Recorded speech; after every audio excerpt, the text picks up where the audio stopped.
Hello, everyone, and welcome to the St. Louis For School Virtual College Fair. Thank you so much for joining us this evening. I'm going to go through a few housekeeping announcements before we get started. First, you can use the Q&A button on your screen to type your questions to our presenters at any time. I do recommend using that throughout the entirety of our session today and not waiting till the end. A reminder that your camera and your microphone are off so panelists can't see or hear you.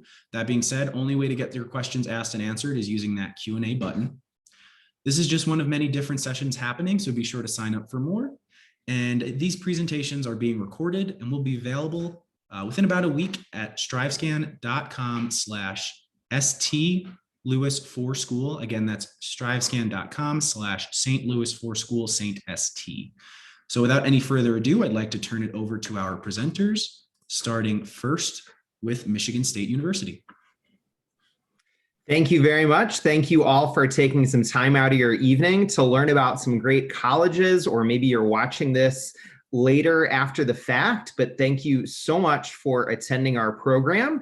I am going to go ahead and share my screen here so you can see a few slides that I have. So my name is Steve Landgraf. I am a regional admissions counselor for Michigan State University. I'm actually based in the Chicago area and work with a lot of our students from Illinois, along with Missouri, Kansas, and Arkansas. And I'm actually from the St. Louis area myself, so I always love connecting with students in St. Louis. Wish I could be back home in person, but instead we're going to have to settle for more of this Zoom sort of thing. So our time here is very brief. You're only going to hear for each school from about 6 minutes. So again, use that Q&A as you have questions, and this is more of just a brief introduction. So I'll try to focus on some of the big questions that I would get in terms of being at a college fair, which is usually sort of the when, where, what, how, those sort of the big W questions. So we'll start with, where is Michigan State University? So we are located in East Lansing, Michigan, which is right outside the state capital of Lansing. So it's about a 3.5-hour drive from Chicago, where I'm at now, about a 90-minute drive from Detroit,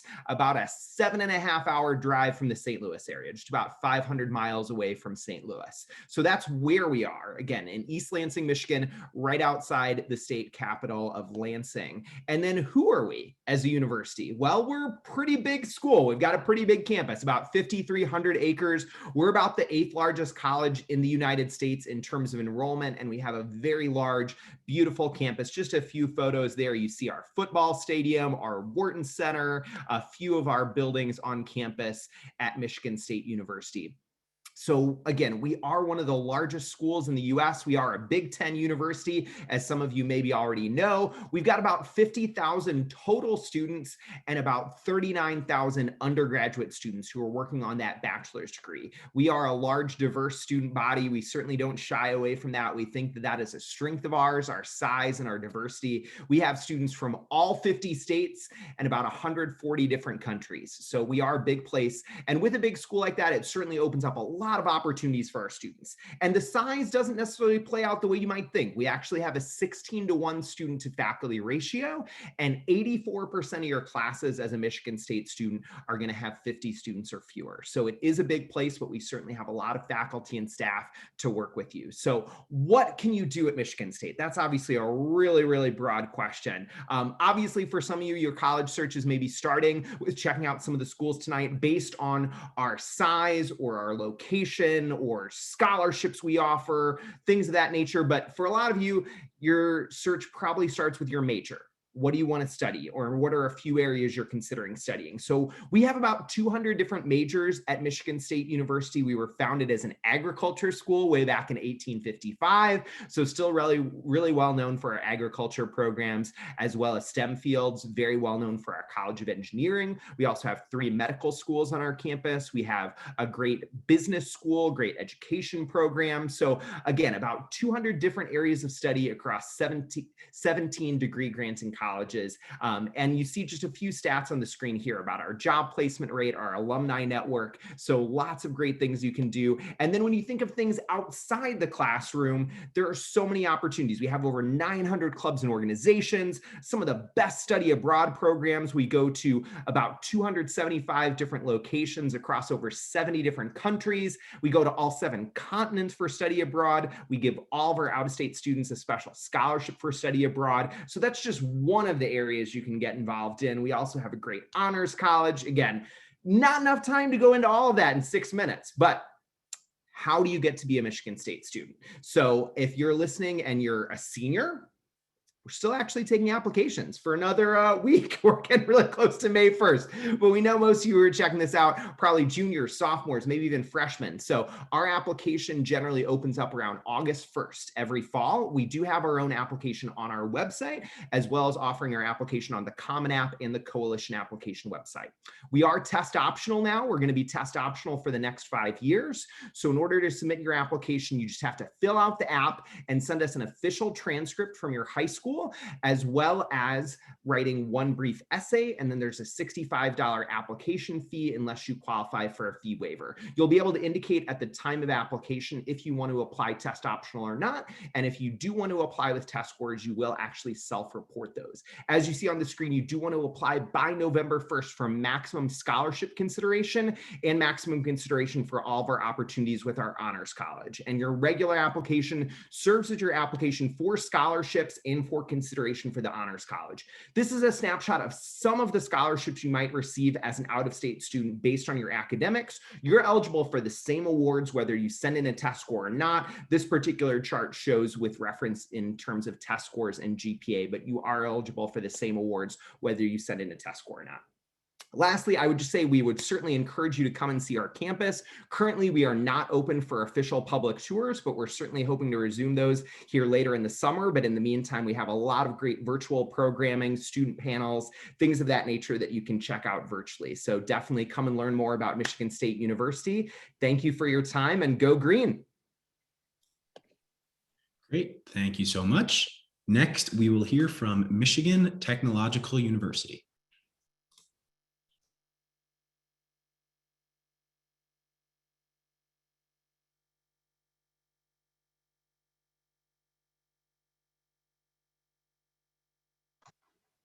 Tara, you're muted. Yeah, hey, Tara.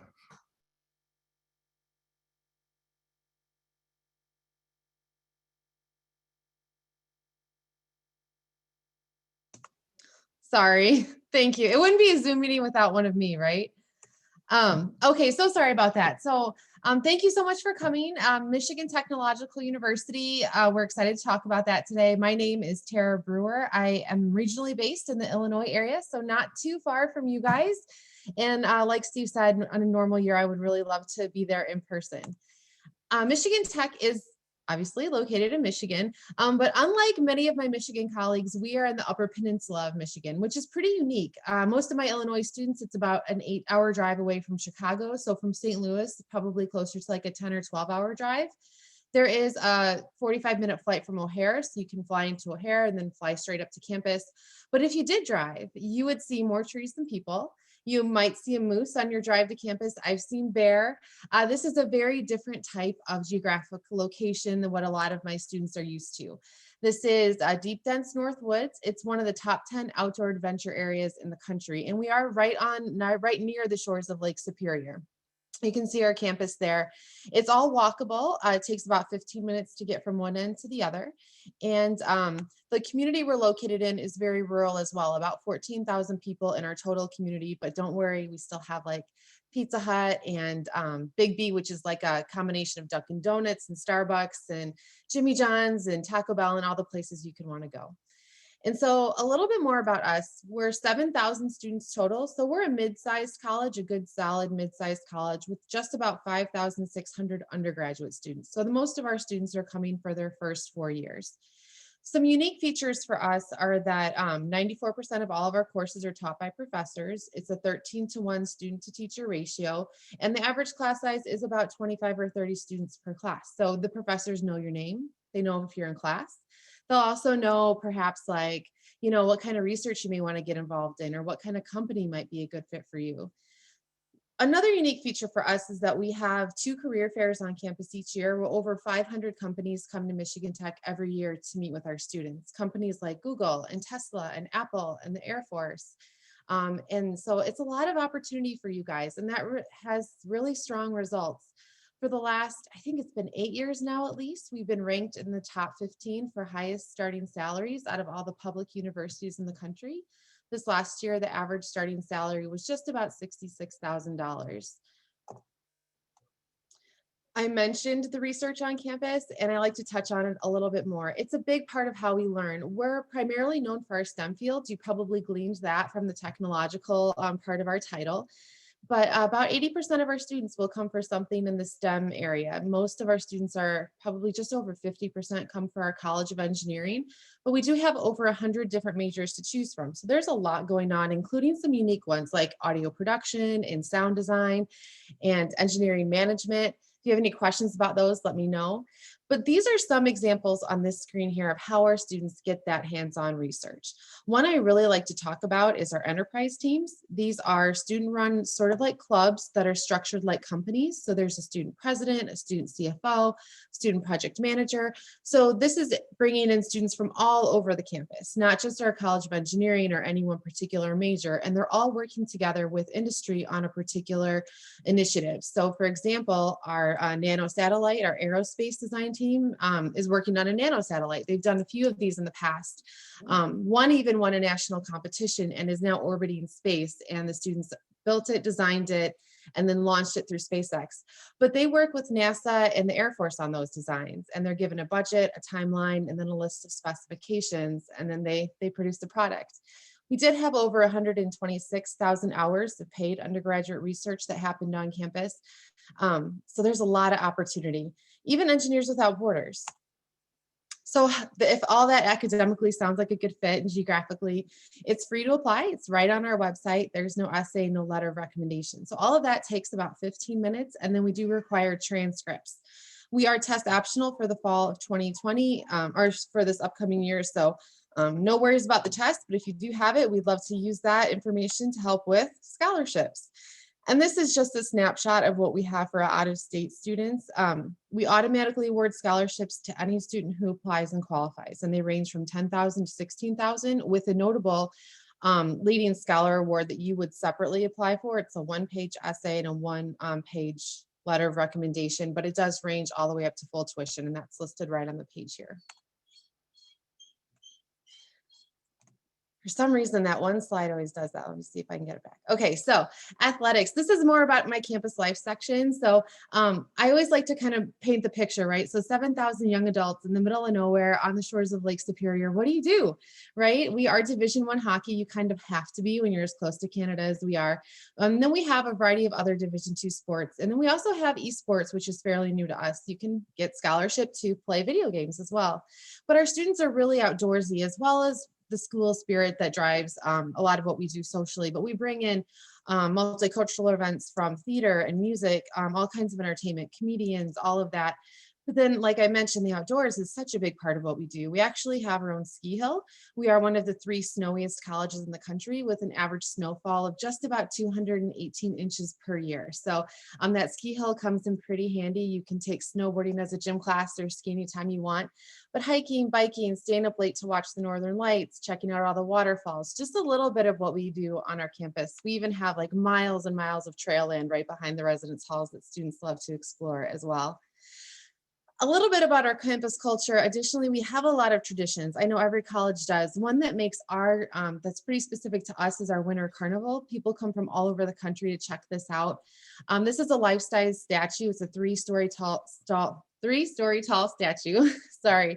So you can actually go walk around and explore in this. The students spend about a month. Sorry, Tara, I do need to cut you off. You are at the 6-minute mark. Yep. Thank you. Thank you. And with that, next we will hear from Kettering University. Thank you. Let me get my slide rolling here. So my name is Alicia Flood, and I am an assistant director of admissions at Kettering University. For those of you that don't know, Kettering University, we are also located in Michigan, but we are located in mid-Michigan. So right there in the center of our mitten state. We are a STEM-focused university, so we specialize mainly in tons of different engineering programs. We also have computer science. We do have some life science programs. We also have management and business, so 14-degree programs. So we really specialize in what we're good at, anything STEM related. We also have many different concentrations and specialties that students can add on to that as well. We are a smaller university too, so we have a little over 2,000 students total. So the average classroom size is probably going to be pretty similar to your high school, around 20 students or so. Every classroom that you have at Kettering 2 does have a lab attached to it as well. So we are extremely hands-on. So it is nicer that we have a smaller setting on campus. You're going to know your professors, they're going to know you. We don't have any grad students teaching. We don't have teaching assistants either. So very hands-on on campus. We also have maker spaces. We have tons of labs related to FIRST robotics opportunities. So just extremely hands-on, 3D printing, all that good stuff. What's also kind of nice about Kettering is that you don't actually take too many general education courses. So if you know you want to do something STEM, those are the types of classes you're going to be taking as a freshman too. You get to jump right in. We are building a learning commons too, so I definitely wanted to show this off. This is our newest building that's going to be coming to campus. It should be done next year. Just more collaborative spaces, a library, more food options. So this has been going up as we speak right now. What really makes Kettering unique though is our co-op program. So through our co-op program, students actually work half the year and they go to school for half the year. So every 3 months, they're actually rotating. They do 3 months school, 3 months work. 3 months school, 3 months work. So by the time they graduate, they actually have up to 2.5 years of real world work experience. And this is related to their major. So they are working as engineers, and this program does start freshman year too. So, and it's more than just the engineering programs, it's all of our majors. No matter what students major in, they will be getting paid professional work experience. We partner with over 400 companies for this co-op program too. So you have help finding a co-op program, but you are going to be doing real world work experience. You get paid for these opportunities as well. So students make anywhere from $45,000 all the way up to $70,000. So we kind of take the mindset of, we don't want you to just learn about it. We want you to do it as you go. And if you think about anything that you do, sports, instruments, driving a car, you don't just want to sit around and learn about it, right? For a few years, you want to do it. That's really what makes you better. So we kind of take that same approach to education at Kettering. These are just some of our companies. Like I said, we partner with over 420 companies. We are located in Michigan, as I said before, but we have students that actually co-op throughout the whole United States. They can stay with their co-op company throughout the whole program. They have opportunities to switch. So it's really a great opportunity to find out what you like about your major, if you even like your major, what you don't like about your major. So just extremely hands-on through that co-op program. It's not all work and school at Kettering. We do also have tons of campus life opportunities. Our student housing, Thompson Hall, everybody gets their own room, so that's a great setup. We have Greek life opportunities. We have over 60 clubs and organizations. Intramural sports are extremely popular. We have Society of Automotive Engineering clubs. We're part of an auto drive competition. Like I mentioned before, FIRST robotics is extremely popular at Kettering as well. We do have those intramural sports. It's tough to have varsity sports with our 3 month on, 3 month off mix, but intramural sports are extremely popular, and then tons of clubs and organizations that students can get involved in too. And we do have esports as well. This is actually a varsity sport that we are now offering scholarships for. So our admissions requirements, students can apply to Kettering year round. We have rolling admissions. It's free to apply to Kettering too. We are mainly going to look into that math and the science, just because, like I said, we're very math and science heavy at Kettering. But we do like to see at least a 3.0 GPA. We are test optional as well. So students really just need to submit that application through our website or the Common App, and then they can send in those official transcripts too. We do have tons of scholarship opportunities as well. So merit-based scholarships that range all the way up to $18,000 a year. Co-op money, like I said, you get paid at your co-op. We have additional scholarships depending on things you're involved in high school. Maybe you've done some coding and programming. Maybe you've done FIRST robotics. So we have a ton of scholarships related to different clubs and organizations and things you've done through high school as well. And last but not least, we definitely want you to come check us out if you can. We do have daily tours. Right now, we are only offering them for admitted students, but I am hopeful that in the summer, we will be opening up campus to all students once again too. But in the meantime, we have tons of virtual opportunities as well. Here's my contact information just to kind of wrap up my quick 6 minutes. And I'll throw this in the chat as well. But thank you so much. Great, thank you so much. A quick reminder to our attendees, you guys can use that Q&A. If you have any questions, feel free to throw those in there at any time. But up next, we will hear from Lawrence University. Thanks, Matt. I'm going to go ahead and share my screen here as well. Hello, St. Louis. My name is Keegan White. I'm an Associate Director of Admissions at Lawrence University. And Lawrence is a small college of 1,500 students located about 7 hours north of St. Louis in beautiful Appleton, Wisconsin, which is the 5th largest city in Wisconsin. You'll find an airport and a bus station that will get you to St. Louis in about a 4-hour flight or quite a long bus ride, but yes. Sorry, your screen just hasn't shared yet. Oh, interesting. Yeah, That is interesting. Well, here, let me move it. I have it on my second screen. So I'm just going to move this over and try this instead. Thank you for jumping in. Boy, we are really flush with technology issues tonight. How about that? Is that showing? No, it's not. Yep. I see your main screen. Yeah, Lawrence University, Appleton. Lawrence University, Wisconsin. Appleton, Wisconsin. Yep, with a nice backdrop. Thanks, Matt. So anyway,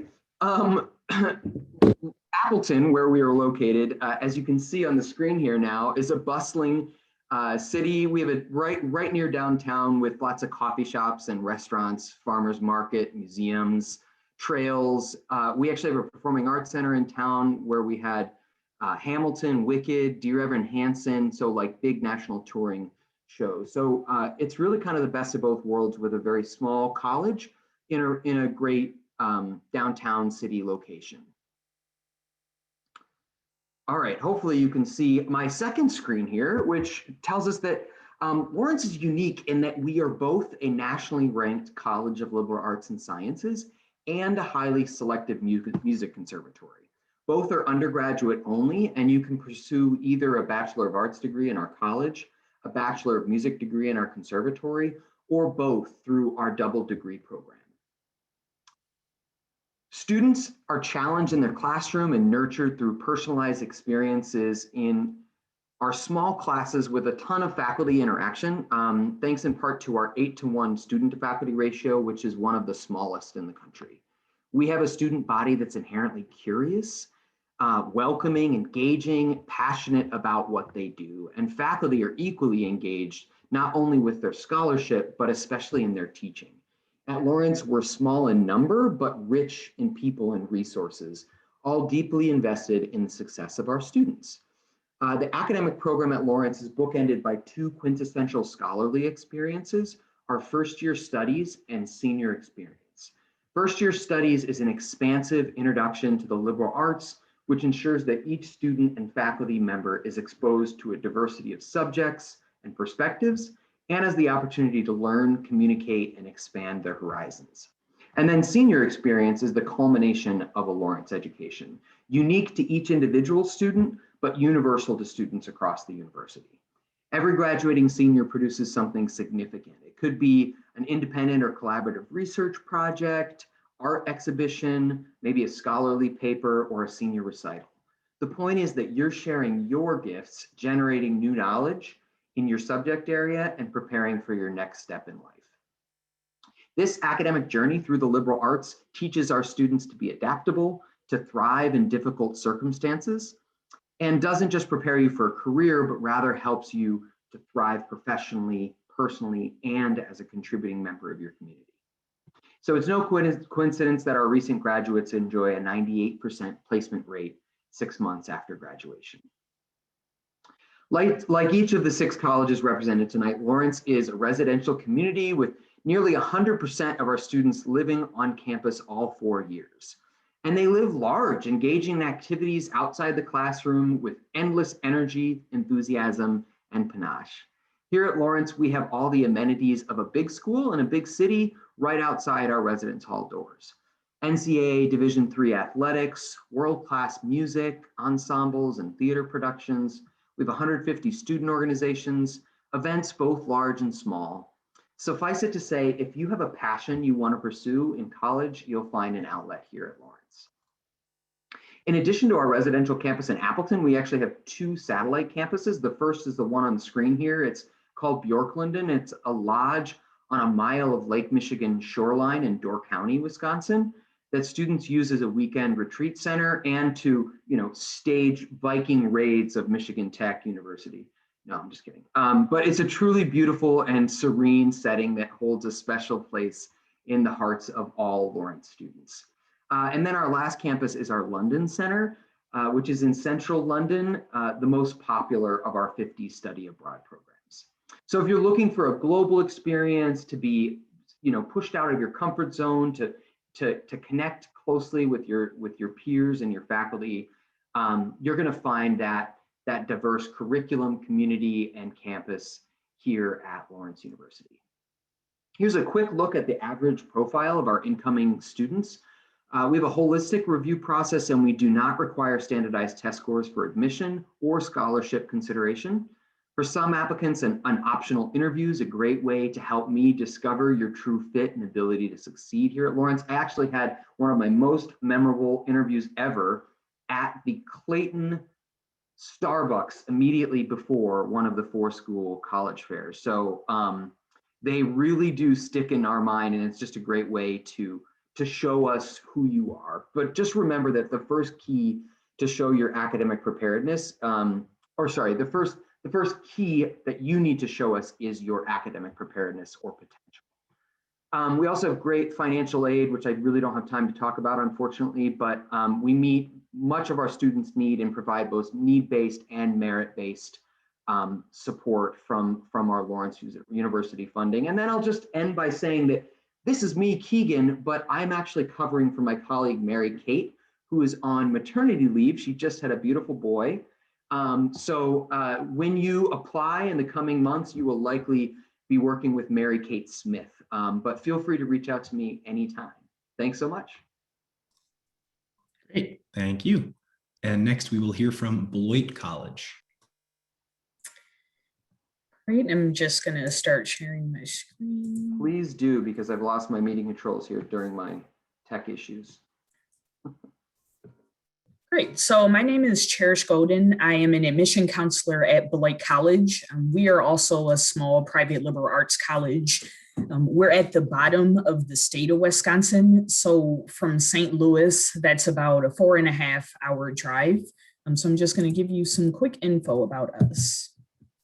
So we have a little under 1,300 students. They come from 43 US states. We have a 17% international student population, and they come from over 40 countries. We have 29% BIPOC students, and 24% of our students are first generation. So our most popular majors are anthropology, biochemistry, creative writing, business and economics, education and youth studies, and psychology.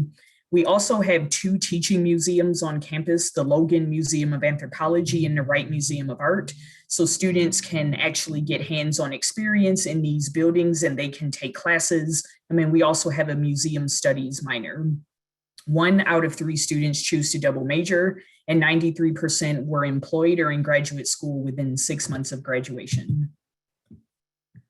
So since we are a small college, we really want to offer lots of opportunities for students to genuinely connect with staff and faculty and other classmates, as well as have opportunities that are going to help them after Beloit. So one of those is our advanced mentoring program. This is required for first-year students. Within 72 hours of you depositing, you get paired with an AMP advisor. So this is a faculty member that gets connected to you, and they stay in touch. And then when you get to campus, the program is broken up into 3 parts.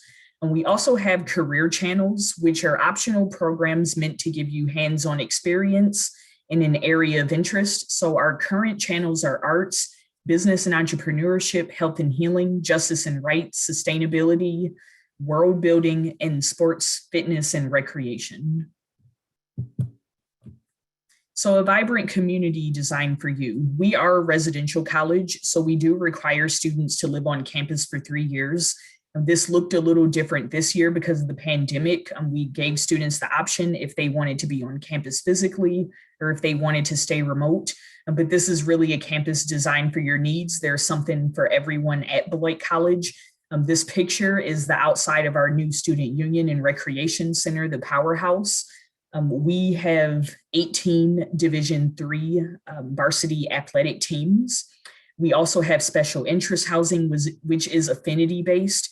These are on-campus suites and off-campus houses based on major identity or interest. And you are eligible to live in one of those houses as early as being a second semester freshman. We are downtown. We are a 5-minute walk from downtown Beloit, which has a lot of new restaurants and businesses. Our student engagement and leadership department, they really oversee all of the student orgs and events on campus. We have dozens of clubs and intramurals, and we also have campus employment opportunities. So turning challenge into opportunity. We were recognized as the #5 most innovative college in the country by US News and World Report. There were a couple reasons for this, but the main one was our Beloit Action Plan, which was our response to the COVID-19 pandemic. This was a set of academic, personal, and financial programs that meant to benefit our students. So the 2020-2021 Beloit Action Plan focused on those particular programs. We have a new Beloit Action Plan for the upcoming school year that focuses on career preparation. So 5 different programs that get students connected to alums, give them internship opportunities, and just other co-curricular experiences. Also, our Beloit students really took charge and had leadership in establishing behavioral expectations on campus during COVID. So some admissions facts. The average GPA of our incoming students is around 3.4. Our acceptance rate has been 58%. 98% of students receive financial aid. Our merit aid scholarships go up to $36,000. We also have a couple of additional ones that go up to $5,000. We are on the Common App, and we have an application through our own website, and we do a holistic review. So we require the essay, a letter of recommendation, your transcript, secondary school report, and we're also test optional, so we don't require the ACT or the SAT. This is my contact information. I am the counselor that works with students from Missouri. So if you would like to meet with me or if you have any additional follow-up questions, I'd be happy to connect with you. Thank you. Great, thank you so much. And lastly, we will hear from the University of Wisconsin-Madison. All right. Hello, everyone. Thank you so much. My name is Gabby Knauer, and I am a freshman admissions counselor in the Office of Admissions and Recruitment here at the University of Wisconsin-Madison. I'm very happy to be here with you all connecting tonight and tell you a little bit more about UW-Madison. So jumping right in, let's start by talking a bit about numbers. UW-Madison was founded in 1848, which means we have over 150 years of history on campus. We are the flagship public institution of the state of Wisconsin, so we are a larger university. Our total student body consists of around 45,000 students, with just over 30,000 of those students being undergraduates. We welcome students from over 120 countries around the world and all 50 states in the US, making for a diverse student body that are all coming from a variety of different backgrounds. As you can see, our student to faculty ratio is 20:1, with our average class size being around 31 students. Next, let's talk a bit about the city of Madison. Perhaps some of you are familiar with the state of Wisconsin, and some of you may know nothing about us other than the fact that we have a lot of milk and cheese. But Madison is the capital of the state of Wisconsin, and you can actually see the Capitol building in the center of this photo. Madison and our campus sits on what's called an isthmus, which is a narrow strip of land surrounded by 2 bodies of water. I personally love the city of Madison because you really get the best of both worlds of feeling like you're in a bigger city with a lot going on, while also being just steps away from the lake, hiking and biking trails, and many other fun outdoor activities. So you might be wondering, what is special about UW-Madison? Perhaps the biggest thing that sets us apart is our guiding principle that we've been committed to for over 100 years now, which is known as the Wisconsin idea. Essentially, the Wisconsin idea is about taking the education that you gain and really using it in the real world to improve people's lives across the state, the country, and even the world. As you can see, we are rated the 26th best university in the world, 13th among public universities in the US, and 8th in national research expenditures.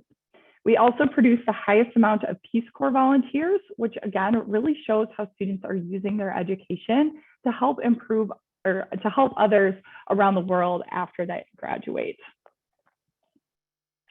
UW-Madison offers 125 different majors that exist within our 8 undergraduate schools and colleges. We also offer over 70 certificates, which other universities might refer to as a minor. Unlike a minor, our certificates are more of a specialization and enhancement to your major, and really a way of expanding a skill set and making you a more marketable badger. I encourage you to research what specific majors and concentrations UW-Madison has to offer that really fits your interests and goals. So while we are a pretty large institution, there are plenty of ways to help make the campus feel a bit smaller. There are over 1,000 different student organizations you can join, cultural communities, performance and festival opportunities within the arts, Greek life, and intramural and sports clubs. We always say that every student could come to UW and have an entirely different experience because you're really able to tailor your experience based on your own interests. And of course, you can't talk about UW without mentioning our Big Ten Badger athletic teams. There are certainly many traditions associated with our Big Ten athletic events, such as jumping around at the football games, or the fifth quarter where the Badger band will storm the field and play all of those Badger classic songs. The Badger athletic events are a really fun time for students to show their love and their pride for the university. So along with your everyday academics and involvement in social activities, these are some of the high impact opportunities you can look forward to having as a part of your Wisconsin experience. Most students will engage with at least one of these opportunities, if not multiple. While I don't have time to talk about each of these, I do want to highlight one of our more unique opportunities, which are our first year interest groups, or FIGs. First year interest groups are a cluster of 3 courses within a specific theme that you can sign up to take your first year on campus. And these are all taken with the same 25 students for one semester. So this is a really great way to create an initial support group of students who you will see a few times a week in a smaller class size. And it really gives students the opportunity to make connections their first semester on campus. At UW-Madison, we utilize a holistic admissions review, which means we look at every aspect of a student's application. We put the most emphasis on academic excellence, which means we're looking for students who are challenging themselves with rigorous coursework that is offered at their high school and typically earning A's and B's. We will also consider non-academic factors such as your involvement, leadership experience, part-time jobs, and any volunteer work. And then lastly, we'll also consider your fit for the university as well as your major of interest. So in order to apply, you can submit an application using either the Common Application or the UW System application. Within that application, you will list your grades and coursework, involvement, and submit 2 short essays. We will also ask for 1 letter of recommendation from an academic source, which typically means a teacher or a counselor. UW-Madison is currently test optional through the spring of 2023. Students will not be disadvantaged in any way if they choose not to submit a test score, but for those who feel strongly that they would like a test score considered, we will use it as an additional piece of information in our review. You can apply either by the early action deadline of November 1st or by a regular decision deadline of February 1st. If you do have any questions, please feel free to reach out to our office at any of the contacts listed here. If you're interested in learning more, you can visit our Visit Bucky website to sign up for a full virtual information session or tour. Thank you so much for tuning in this evening, and on Wisconsin. Great, thank you so much. So that wraps up our presentations. I do have a couple questions that I'm going to pose to our panelists here to give them another opportunity to talk about their school and just really talk about the college search process. So I think we'll have time for 1 question, but at this time, I'm going to invite our panelists to turn their cameras back on if they're comfortable doing that. And I'm going to share my screen quickly. Our first question is, what advice would you give to someone going through the college search process? We're going to start up at the top with Michigan State University. So yeah. Thanks a lot. I think I would just say to keep your options open. I mean, you might have checked out this particular presentation because you were interested in one or two of our schools, and you might have learned about another school that you hadn't considered. And I think you should take that mindset to you as you get a chance to connect with high school or colleges who at your high school, or maybe go to college fairs down the line. Just keep your options open. There are a lot of great schools, a lot of great majors that you might not have considered, and just keep your mind open during this stage. Great. Thank you. Next, Michigan Technical University. Yes, so I would recommend stretching your limits. So kind of to expand on what Steve said, keeping your options open, but also like, I thought for sure I was going to go to a giant Big Ten school. And then I visited one and I was like, maybe this isn't the right fit, and went to a small private school and found that felt much more like home for me. But I recommend visiting a big school, a small school, a medium-sized school, maybe out of state, maybe in state. Just kind of stretch your limits. Awesome. Next, Kettering University. I would probably agree with both Steve and Tara, but also it's okay if you don't know what you want to major in, right? I feel like a lot of students, it's kind of overwhelming. That's like the first question people ask is, what are you going to major in? And it's totally okay. I think the average student changes their major multiple times or adds on a minor. It's flexible. So it's okay if you don't know. There's still time to figure it out. Don't stress about not knowing what you want to do right now. Awesome. Yeah. Next, Lawrence University. I support the visit early and often suggestion from my colleagues, and I'll just add that the first college that I visited, my parents kind of dragged me to while we were on vacation, and I did not like it. And don't be discouraged if it takes you a couple times to sort of get into the groove and find it, because the great thing was, like, I had this nice low bar to start with. And so every college I visited after that was like, oh, that's better. And oh, that's even better. And, so like once I found the right one, I had these other sort of lesser or less good fit places to compare it to. Great. Next, Beloit College. Yeah, I would just say during your college search, obviously you pay attention to the college itself, the campus programs, also pay attention to the geographic area of the city or town and surrounding area. If you're going to be at a place for 4 years, you need to see that it would be realistic for you and would have what you want and need.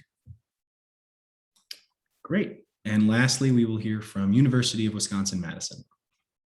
Yeah, I certainly agree with all the great advice that's been shared. I'll just add, in terms of kind of being involved right now, being in high school, really start thinking about how you can start challenging yourself, try new things, explore different areas, get involved in different things. I think it's really going to help prepare you for the life you can expect to have in college. And it will also prepare you in a lot of other ways and just set yourself up for success. So definitely think about that. All righty. Thank you, everyone. A lot of great advice there. So I hope everyone was listening. I think that's all the time that we're going to have for questions, because we do only have about a minute and a half left. So I'm just going to share my screen. I want to thank everyone for joining us today. I want to thank our panelists for taking the time out of their busy schedules to chat with everyone and share some great information, not just about their schools, but just about the college search process in general. For our attendees, when you guys close out of here, there will be a quick 4-question survey. If you wouldn't mind filling that out, we'd really appreciate it. We're always looking to make improvements on our events, and that survey is a great way for us to be able to do that. So we would appreciate you filling it out.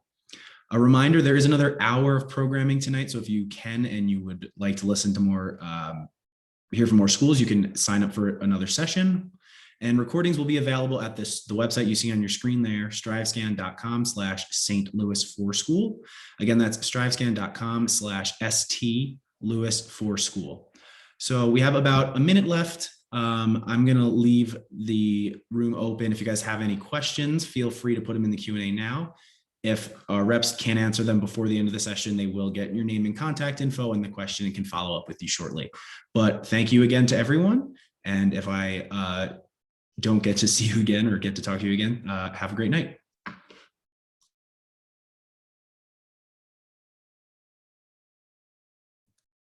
Thanks, everyone. Yeah, thanks for coming.